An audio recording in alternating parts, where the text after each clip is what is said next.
looked at like they were crimes. He was faced with strong opposition, but the journeyman finally listened. Not before it was too late, though. Still, Bruticus did make a different show, and his limited self-circumstance was productively so. Everyone has an effect in their environment, being overlooked or making a difference. And this is what makes society glow. Radiant and random revelations, unveiling circumstances and effects at different times for different points to be looked at in the show.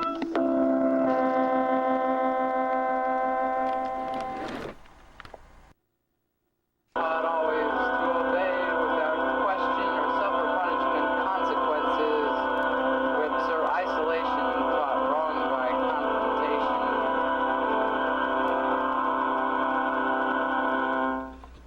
Then and honor,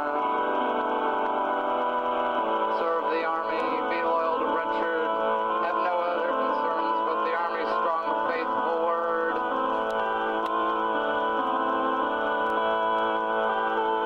And so he did, and he became a loyal soldier.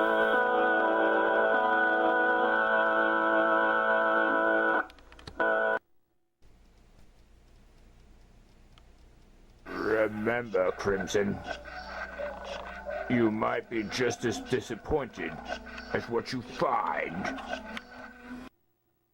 on Earth in your own time as what's here on Zeon.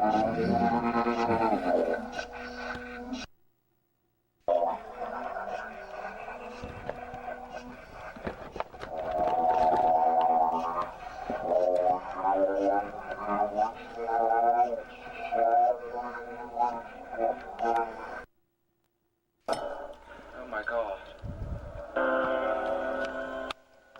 Oh my gosh. He's dead! He's dead! Oh no. How could this be? Why would Bruticus do such a thing? In the midst of his infinite self, why would he do such a limiting thing?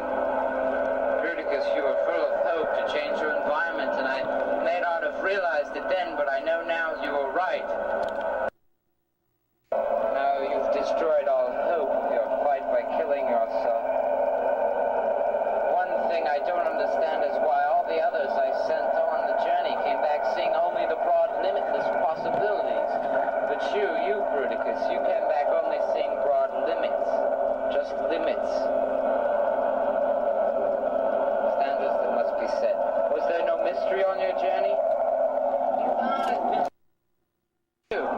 Why didn't I see you when I came in? He's always been like that, sir. Ah, who are you? Why didn't I see you when I came in? I hid wait. I didn't want you to think I didn't want you to think I killed my beloved comrade, Bruticus. We've known each other all our lives. I tried to warn him, He was dead set on his but intent. like anything else, he was dead set on his Then why intent. would he have not been as dead set on his fight for standards? Yes, He felt defeated.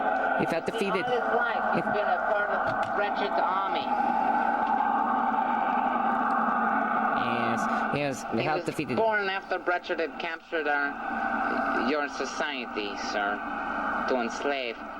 That would explain why there was no mystery. You see, Bretchard's army never went anywhere. They stayed in this one spot to enslave their society for their existence. Of course, with no mystery, there would be no feeling of broad possibilities. Come and answer this mystery in the subconscious. Answerless mystery in the Whenever subconscious. he wanted to learn about anything, he did, and what he learned was fighting and being a part of the army, being a part of the standards. It became to a point where the limits of the army was all he knew. The only difference I noticed in Bruticus after he came back from his journey was that he had a much more positive outlook for change, whereas before he was constantly complaining of boredom and had a negative attitude about everything in his society. Of course, our society was new. Maybe when being sent on that journey and being forced to look at everything in his life objectively, he realized there could be something learned from his limits. A very limited subconscious must have forced him to look at the surface of his life, which was full of negativity because of confining limits. But those limits were what made him strong. He couldn't help but be so positive in our society, since it was so full of flourishing possibilities, which was such a difference from his previous environment. Oh my God, what was that? An explosion! Oh no, they've come!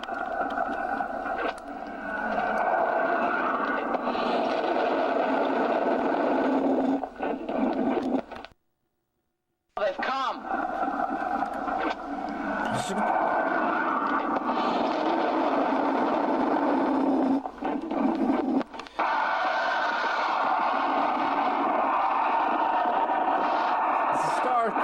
Force. They're coming after us, Renland. Save yourselves.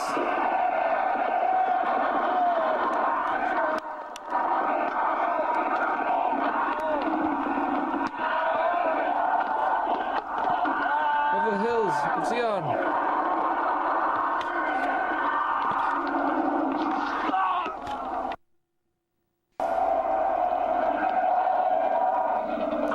It's Pratchett's robot army.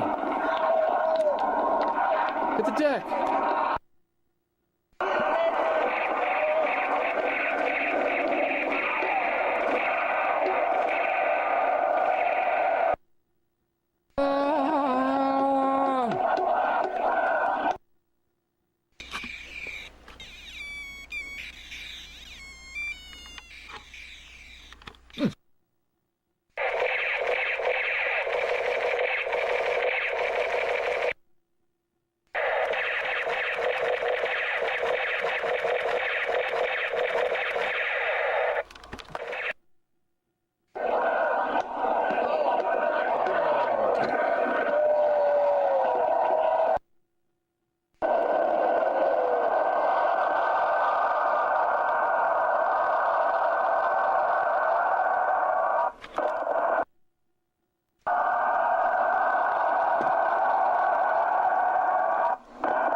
Is that everything? Wait, she's back. I hear only the wind.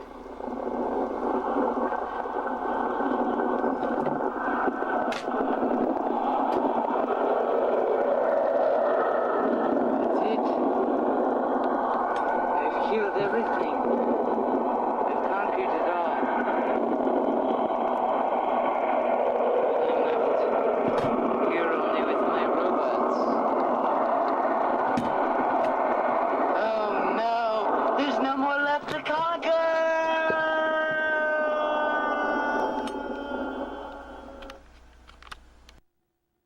Mountains lived 5 gentle wise men who had been contemplating their purpose ever since they instantaneously came to be from nowhere. They have made contemplating their purpose and have written many wise scriptures in stone containing their well-thought-out answers. Knowledge is a confinement on society itself, coming from a limited situation, they wrote. Here they have contradicted their existence, but their original and ongoing option was to question their existence, and the search was only provided limited answers, seeking a result in their environment.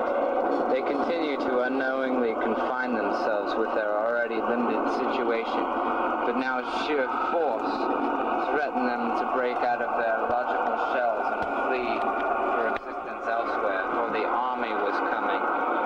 Perhaps this was enough to make the mystics realize that they might have missed their purpose from the effects of their environment, since they had continued to limit themselves. Force brings out the best, but it can destroy you. The wise men scattered to find a safe hiding place for their recorded knowledge. They bury their stone knowledge in with rocks from where the knowledge should come from. Their vehicle for developing their knowledge had been their growing living selves, but the product will always be limited to the physical amount they had produced. They had not succeeded in making life. They had still yet come up with limitations from their limited world. Now I go out into the society that had become total logic. Robots running the cities that can be easily reprogrammed to serve the whims of their controller, without the living emotion to demand life. Only death, execution of a limited request. The army barged in and destroyed all with its robot army. The non-living destroy the living. Again, compelled by blatant selfishness and nothing else, the army killed off the wise men. They smashed the already limited existence of the people's labored over knowledge and art. Art not being limited, could no longer grow from the people's interpretations. Looking around and finding no more to conquer, the leader of the army is confined with his own long-awaited doom of confinement. From his own ignorance, he killed himself. This society had been immortal until they killed themselves. Perhaps they had unconsciously limited themselves in a search for an end, since they knew no death. What if death didn't exist? Would we turn to logic or emotions? We'd probably turn to logic to limit ourselves because of the influence of our limited physical earth on us. Death must exist. Without an end, the growing infinite becomes confined with its own existence. Life would only be confined to its physical existence without death to allow room for more life. If death only existed, there would be nothingness, just as a machine is not living and is essentially nothing without something living to utilize it. So the two go hand in hand and therefore are one, because there must be death of a thought for the living to expand further to another. They are one. It's like life continues to exist and death keeps it under control. So let life live and see what can develop beyond the physical. The physical is so common, there comes a time when one must want something new other than the so normal physical matter.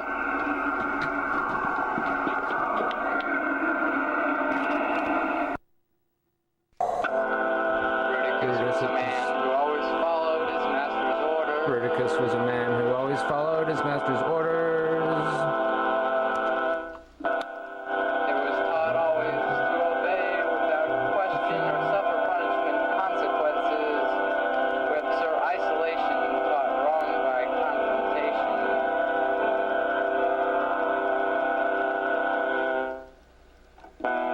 Then, when he came of age, he was given a suit of armor and honor.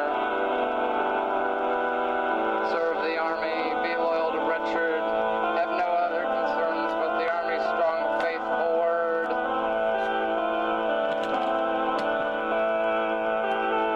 And so he did, and he became a loyal soldier.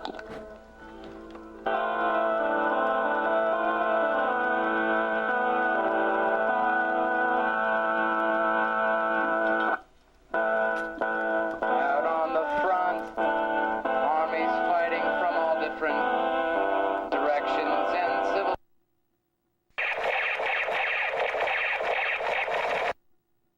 civilization, each one for control, or at least protection, over their separate land and pieces of isolation.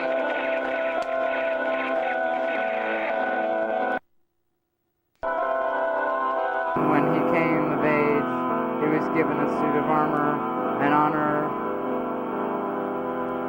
Serve the army, be loyal to Richard, have no other concerns but the army's strong, faithful word.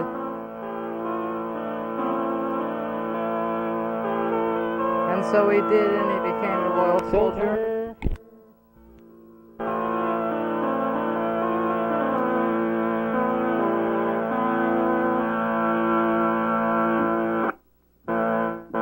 Out on the front, armies fighting from all different directions and civilizations, each one for control, or at least protection, over their separate land and pieces of isolation.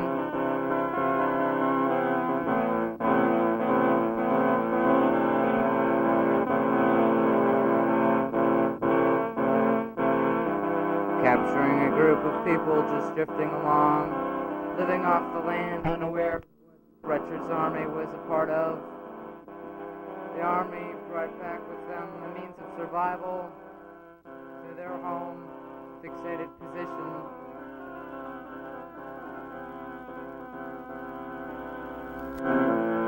Sadness, enslavement, for working for protection against people like Richard's army, who the group had come to fear, but it was really them who made it of such importance.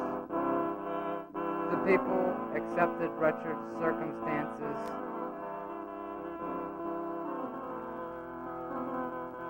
and proposal.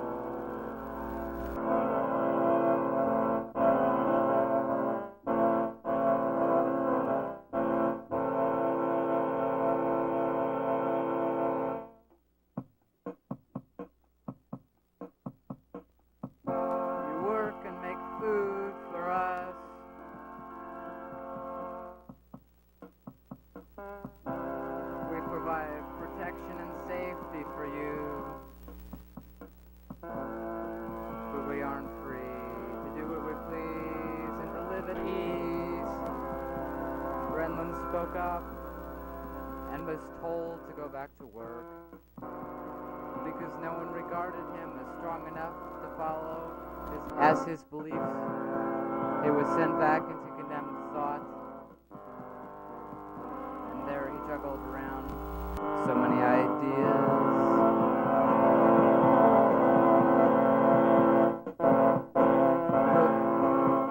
Look at every single one of those soldiers working in perfect conjunction with each other. Look at the way this rock is shaped. If it is pushed into this one, they become a continuous movement of form to be only connected with numerous other ones, and forms of propulsion sends them into orderly motion production as they sort out all the scattered disorderly pieces of this random environment into one structured proportions for everyone's eating and enjoyment.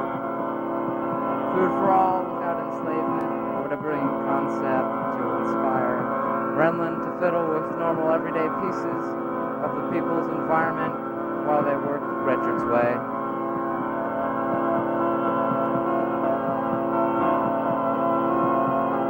Sticks and stones and shapes and thorns tossed around into a collection of worn assemblages put against torn planet forces, creating Renlund's great invention, the food churning machine, now a Meron. Observe the people's actions and effects.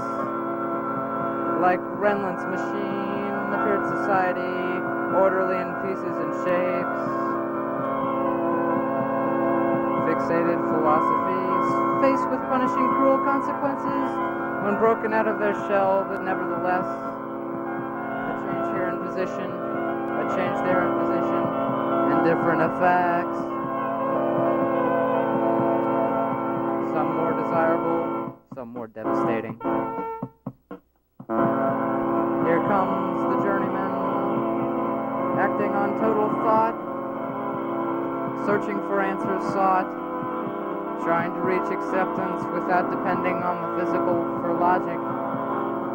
Straight out of the desert, he gets drawn into the condition that the people beforehand work in. Not knowing how tight-weaved society had been, he sees only potential for change into an individually rewarding society without being confining.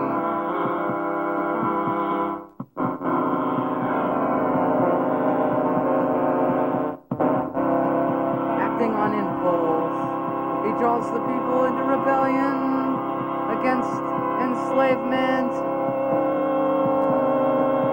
and they are triumphant.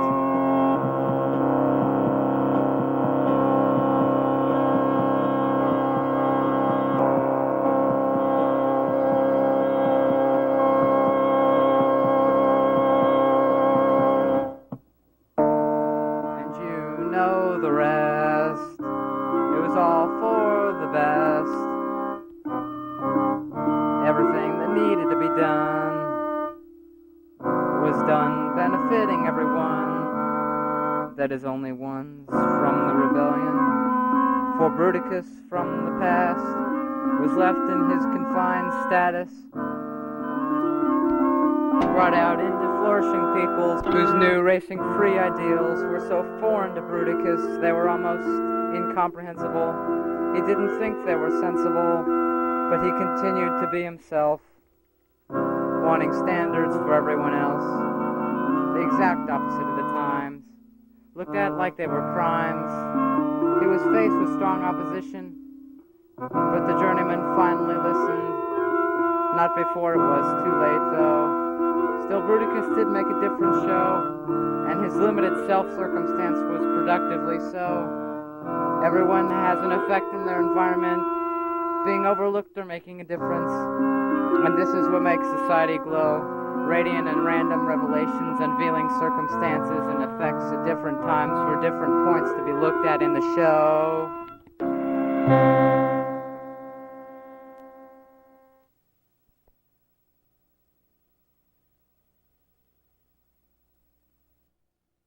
Got my cosmic cruiser, call it. Got the lights, got the lights, got the nights, got the intergalactic debris fight. Gosh. Got the dimensional Cremo. Oh my gosh, I can't believe I unleashed that from my...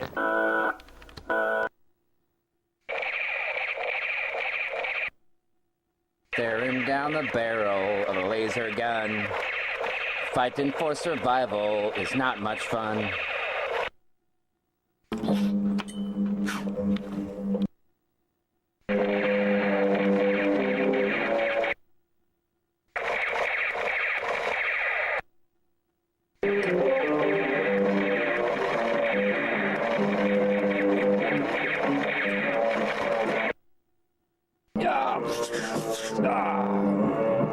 All these robots taking over. Now, why doesn't anyone listen to me when people rely on computers for everything? It'll be the downfall of modern society. The robots are turning against the humans. They're deciding where they're obsolete. We have to fight back for our humanity and our sanity.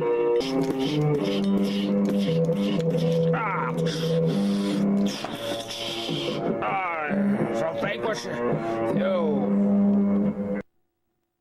Dry humans.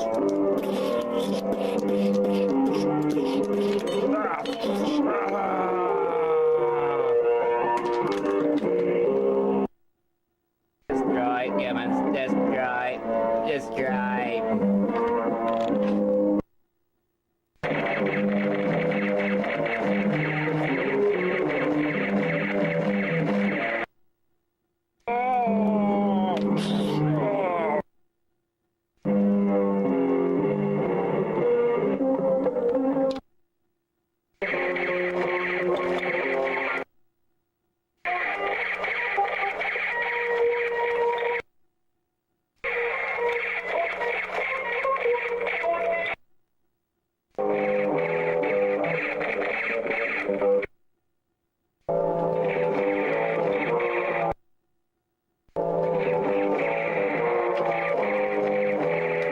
Attack, attack, attack all humans.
If I can help it, humans will never be obsolete.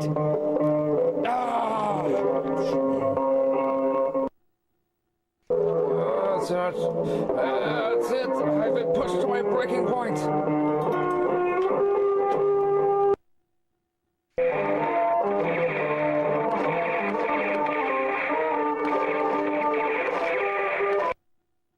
Turn down the barrel with a laser gun. Fighting for survival is not much fun.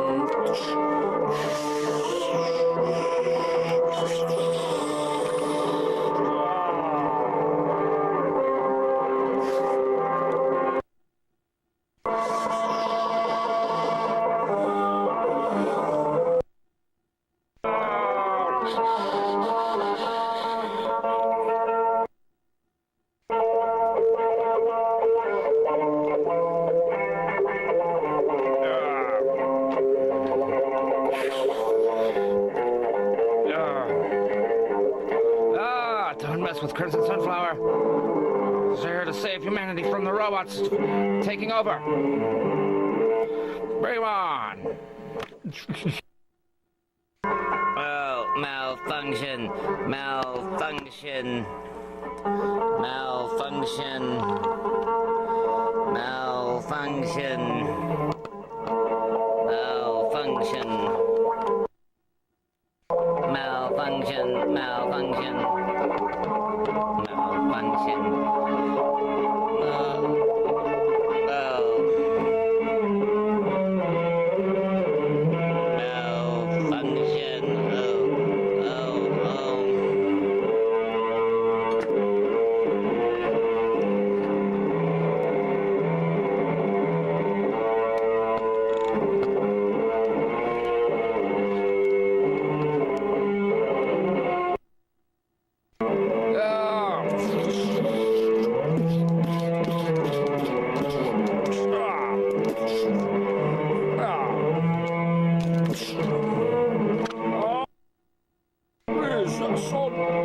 I didn't want to have to shoot you for destruction of government property, but they're trying to harm us. It's self-defense, I swear. Wait, are you? I'm not a robot. I'm prepared to die for this cause. Are you? We shoot you, son. I'm not a robot, I swear I won't hurt you. What? But I... You see? Oh, wait. I'm your father. Oh. No wonder you won't hurt me. I'm here to protect you. I've abandoned the Star Cops, but I can only hold them off so long. But we must destroy them before they destroy us. Yes. No, the war's over, son. It's time to go home. What? You can't be serious. There's more robots out there. Claris's robot army will continue to spread and expand, attack every place on the Zeon colony, every colony on the outskirts. No matter where you run and hide, the Star Cops have become accustomed to living in the red neon desert. Well then. Yeah, man, this... Call him back. Yeah, man. What? See, I am on your side, son. You saved me from that robot. Yes, now you're free. Go. While you still can, before they catch up with you. I cannot help you once the establishment gets you. But you're free to go, son. Try to find your ancestors on Earth for me, please. I beg you. Well, thank you.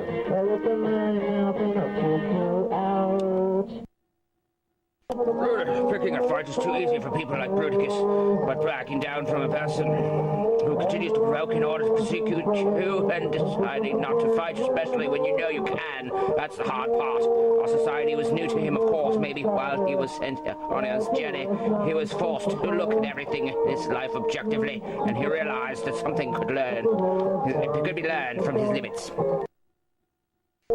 Yes. The very limited subconscious might have forced him to look at the surface of his life, which was full of negativity because of confining limits, but these limitations had made him strong. That was not... Yes, I've heard that before.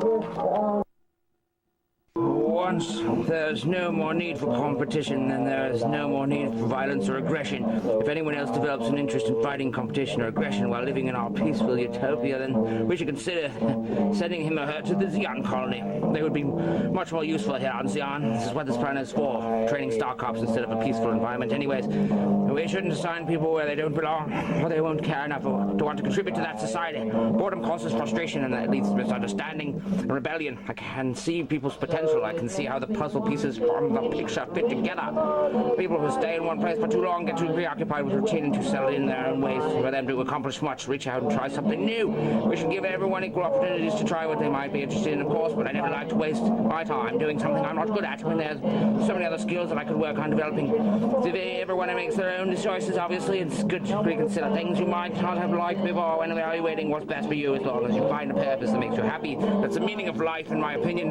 Developing a purpose for yourself that does not harm others and makes you happy, and ultimately improves society. Yes, I've thought about that many times. It just varies based on what degree and specialty that you want to focus on for your purpose. It's often better when an individual decides his or her purpose on their own after being exposed to as many options and possibilities. It all lies in finding the balance between specific functions from a common peaceful atmosphere of relaxation and non-productivity to a specific prolific function. Too much discipline and too much overwhelming busy work, however, fear interferes with personal communication. People don't grow if they don't learn from each other due to a military type of environment. It's too strict. That's why I must get away from here. Yes, a person's individual strengths can be taken into consideration when assigning actions. Love transcends all the dimensions of diversity and illusions. In order to build a better utopia, we must have a common bond. Bruticus' suicides still doesn't make sense to me, though.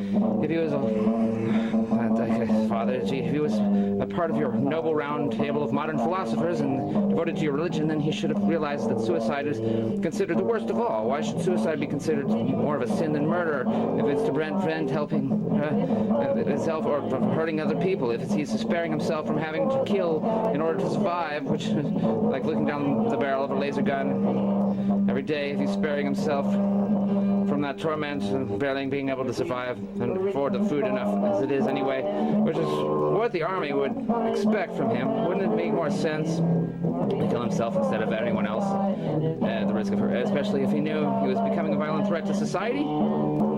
Maybe that's a moral conflict that drove him to it. It's just etched in stone and written in the sacred scriptures that all life should be valued, even that of murderers, if they ask for forgiveness. But there is no forgiveness for rejecting the self. Yes, how can any one person justify the suicide? I don't know what God wants anyways. Is it really our right to decide how others should live anyway? That is why we have free will, but where there's conflict of interest. That is why we have carved the sacred scriptures into this rock. Yes, that is why they have preserved the sacred scriptures in this mountain by carving them into rock. Of course, Redlin. Thank you for joining us. Yes. He's on our side. Yes, I know. He fought hard with me to fend off the robotic army. We're all supposed to have the freedom to choose how we want to live. Shouldn't religious freedom include the freedom from being told how to worship who and what and how and where and what to do? Are we not capable of making our own decisions? Isn't it an insult to our intelligence when people jump to conclusion based on assumptions that they can command us? Even in this revolution. Well, I see what you're saying, son. After all, what's the point of robots if they're not working for us? They're going to turn against us. It has been predicted that artificial intelligence and relying on computers for everything could be the downfall of civilization. Been predicted by many people besides me, even famous scientists. Can't you see? Yes, the signs of our own demise were there all along. But yes, we must work together to find a balance between technological inventions and mankind's spirituality. Spirituality is sorely lacking. The more we rely on materialistic gain, the more we lose compassion for the human condition. You just see the flaw in this revolution. Yeah, when we take matters into our own hands, then we run the risk of inadvertently denying the rights of others. Well, obviously, we can't live in a world without rules, otherwise someone could just come along and kill me for no reason, destroy this whole civilization. There'd be no justice. Of course, I see that. Society makes your dreams seem to fade away.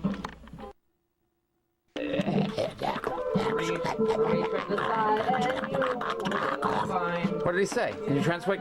Yes, I can read his mind telepathically, even though he's not speaking in our language. Reach for the sky, my friend. Centuries of war with the alien quats are revealed. They were on the verge of destruction of their own civilization too, before they realized they need compassion, just like me and you. We could go insane without the peaceful vibrations helping others instead of everyone for themselves.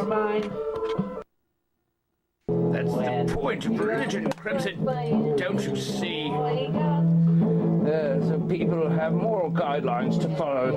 For the government cannot control everything through fear. If they're the intelligent ones, then there should be reasonably acceptable consequences for all actions, good or bad, depending on the nature and extremes of the activities. That's what the Star Cop here is forced to enforce. There's punishment for bad behavior to an extent, but all of the laws in the Zeon colony and all of the messages of religion cannot force justice on the people. Man-made laws are always flawed. You know that as well as me. There's still no justice when the majority of our population is working their lives away, only to end up in poverty and debt, created by years of reckless government spending and corporate greed. Have you not learned anything from the scriptures or the recorded history of our cosmic prophet? But yes. I've learned a great deal. I've also learned enough to know that I shouldn't have to go to worship every day just to make myself feel better out of guilt. Or to prove I'm a good person. Going through the motions of reading scripture that's been read billions of times before and following every rule does not make me a good person alone. How could a person who lived eons ago on another planet have died for my sins when he didn't even know me then? How could he have known the things I have to compromise in order to survive in this futuristic society when he was from another time, another environment? The modern world, when everything he knew was based on such a different set of standards in such an ancient time with almost completely different types of demands. How dare you question our religion, Crimson? We could have you banished for that. Oh, but don't they believe in turning the other cheek and free will too? Don't we even have the freedom to think outside the box?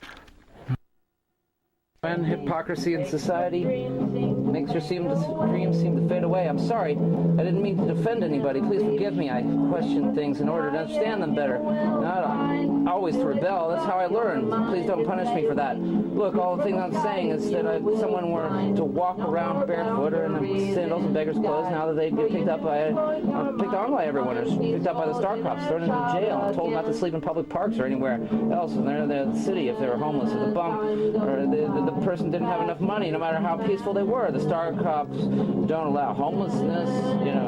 People who sleep in the city, they look at as trash, and they're treated like a vagrant, whom they consider to be weak, or if they're a hippie, or if they're against animal cruelty, and they had long hair, believed in metaphysical visions, made their own clothes with art and craft skills, and were poor. Then society would ostracize them for looking like a hippie, just for sharing, living off nature, trying to get everyone to be peaceful and drop off their weapons and stop fighting, trying to do the right thing. If they protested against inhumanity or corporate greed, then they'd be labeled a radical nonconformist or thrown into jail by the establishment here. It's gotten too oppressive. If they didn't believe in materialistic greed and the system and the capitalistic materialism to help others grow instead of competing against one another for money, then they would be misunderstood for only wanting people to love one another. Nobody would accept him or her for being different, and he or she wouldn't be able to make a living.